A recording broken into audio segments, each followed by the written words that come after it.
ఇది యమలోకం. సో ఇక్కడ జీవుణ్ణి ఇట్లా తీసుకొని పోతారు యమలోకంలో. తీసుకెళ్ళి యమధర్మరాజు ముందటైతే నిలబెడతారు. సో అక్కడ చిత్రగుప్తుడు అనేది మన పాపాల చిట్టా మొత్తం చదువుతాడు అనమాట. అక్కడ కూర్చున్నాడు కదా చిత్రగుప్తుడు, చూడండి.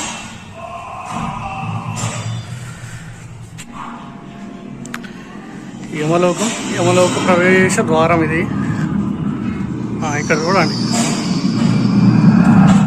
ఇక్కడ చూడండి, శూలంతో యమదూతలు అయితే కడుపులో పొడుస్తున్నట్టున్నది కదా. సో ఇది ఏంటంటే తూకంలో, అంటే మనం ఏదైనా వస్తువు కొంటే తూకంలో చేంజెస్ చేసి మోసం చేసిన వాళ్ళకు విధించే శిక్ష అన్నమాట ఇది. ఇక్కడైతే ఇది మూగజీవాలు ఉంటాయి కదా, ఆవులు కానీ ఎడ్లు కానీ. సో దానికి అంటే దానికి మోయగలిగే దానికన్నా ఎక్కువ భారాన్ని పెట్టి దాన్ని మనం హింసిస్తాం కదా, దానికి వేసే శిక్ష అన్నమాట ఇది. ఈ శిక్ష ఎందుకంటే మనం మేకలను కానీ గొర్రెలను కానీ కోళ్ళను కానీ బలిస్తాం కదా.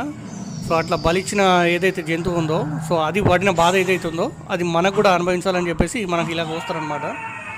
అక్కడ ఎదురుగా అయితే కనబడుతుంది కదా, ఆవును కూడా సేమ్ యాసిడ్గా అలానే నరికినందుకు, మనం గోవధ చేసినందుకు కూడా ఈ శిక్షలు అనమాట ఇవి. పైన బాణం ఎక్కువ పెట్టి అయితే పావురాలను గిట్లా ఇట్లా వేటాడినట్టు అయితే కనబడుతుంది కదా. సో దానికి ఏంటంటే బండరాయికి కట్టేసి కొడా దెబ్బలు కొట్టడం అన్నట్టు, దానికి ఆ శిక్ష విధిస్తారనమాట.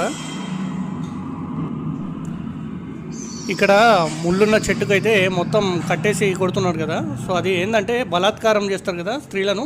సో అలాంటి వారికి విధించే శిక్ష అనమాట అది. ఇక్కడ చూడండి,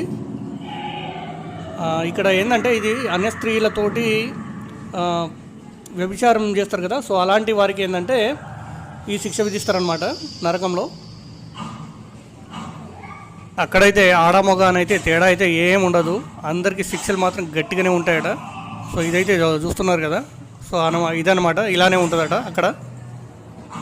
ఇదైతే మనకు అర్థం కావట్లేదు అవి ఏ జంతువులు అనేటి. పైన అయితే పాము లెక్క కనిపిస్తుంది, కానీ ఇది దేనికంటే మద్యం, మాంసం, సిగరెట్లు తాగకుండా దావత్లు అయితే వేసుకుంటాం కదా. సో దానికి ఇట్లా విధిస్తారనమాట అక్కడ శిక్షలు. సో ఇది మన కేటగిరీ అనమాట.